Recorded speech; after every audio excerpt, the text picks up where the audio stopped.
Hey everyone, welcome back. Today, we're going to break down acute bronchitis. Now, if you're gearing up for the PEBC exam, you know this is a super important respiratory topic, so getting the details right is absolutely key. Let's jump right in. So here's our game plan for today. We'll start with the basics, what it is and how to diagnose it. Then we'll cover the goals of therapy and the non-drug options. After that, we dive into pharmacology, and this is crucial. We'll talk about what not to use, and then what you can use for symptoms. We'll also take a quick look at natural products and finish up with those really important considerations for pregnancy and breastfeeding. All right, first things first, we need to build a solid foundation. To handle acute bronchitis, you've got to know exactly what it is, and just as importantly, what it isn't. Let's kick this off with the single most important clinical fact that's going to shape everything we talk about next. Over 90%. That is the percentage of acute bronchitis cases that are caused by a virus. Burn that number into your brain. And this chart here just makes it crystal clear. You see that huge slice of the pie? That's viruses. Then you have this tiny, tiny sliver, just 5 to 10%, that could be bacterial, things like mycoplasma or Bordetella pertussis. This massive viral dominance is the reason behind all of our treatment decisions. So here's the official definition. It's a temporary inflammation of the big airways, your trachea and bronchi. And the classic sign, the hallmark, is a cough that comes on suddenly and usually hangs around for less than 3 weeks, though sometimes it can definitely feel like it lasts forever. And that definition immediately brings us to the biggest diagnostic challenge you're going to face, both in practice and on your exam. How do you tell the difference between a simple chest cold that will go away on its own and something much more serious, like pneumonia?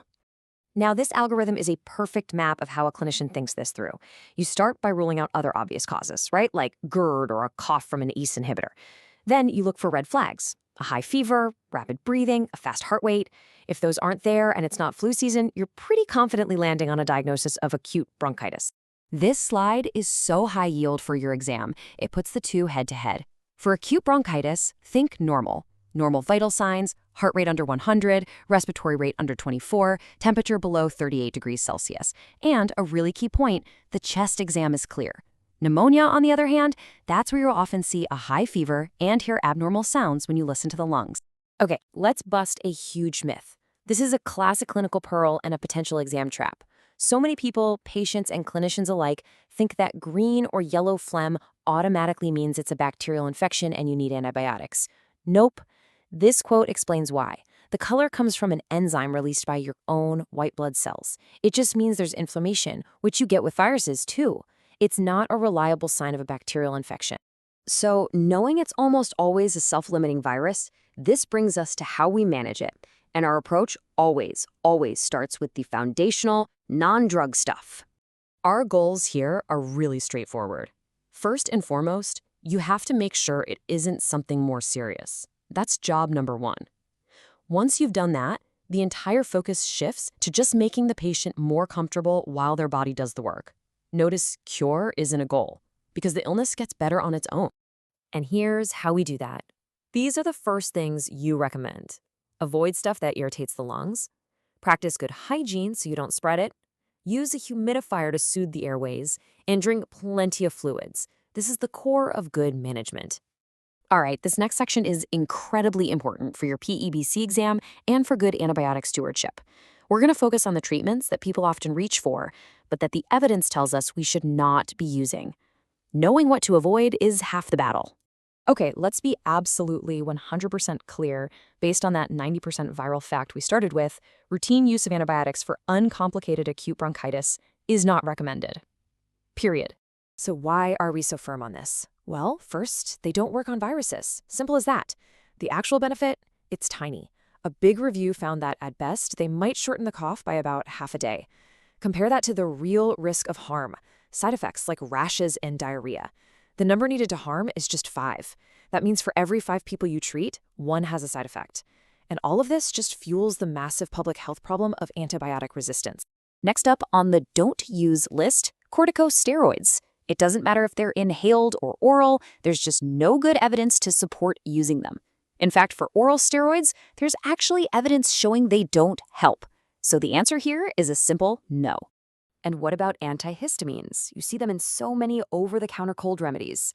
Well, when they've been studied for cough and acute bronchitis, they've been found to be no better than a placebo. So again, these are not recommended. Okay, so now that we've covered the long list of what not to use, let's finally talk about what we can consider for helping with those miserable symptoms like fever, aches, or a really nasty cough. For things like fever, headaches, or body aches, simple pain relievers are the way to go. Acetaminophen is a great choice. Just be mindful of the patient's liver function. Ibuprofen is also a solid option, but you've got to remember its contraindications, like peptic ulcer disease, and be careful with patients who have kidney or heart problems. Now, cough suppressants. The overall evidence isn't super strong, but they might give some short-term relief. But, and this is a huge point, especially for the Canadian exam, you absolutely must know this Health Canada warning for codeine. It should not be used in anyone under 18. Dextromethorphan is another option, but you have to be on the lookout for drug interactions, especially with MAGOIs and SSRIs. And what about puffers, like salbutamol? This is another key point. SABAs are not for routine use. The only time you'd even consider them is if the patient is audibly wheezing. Otherwise, the harms just outweigh the benefits. The number needed to harm is only 2, which means side effects like tremors and shakiness are really, really common. Okay, let's touch briefly on some common natural health products. Your patients are going to ask about these, so it's really good to know what the evidence actually says. Here's a big takeaway. Honey actually has some decent evidence behind it. It's been shown to be better than doing nothing for improving cough. But, and this is a non-negotiable safety rule, you never ever give honey to a child under 1 year old because of the risk of infant botulism.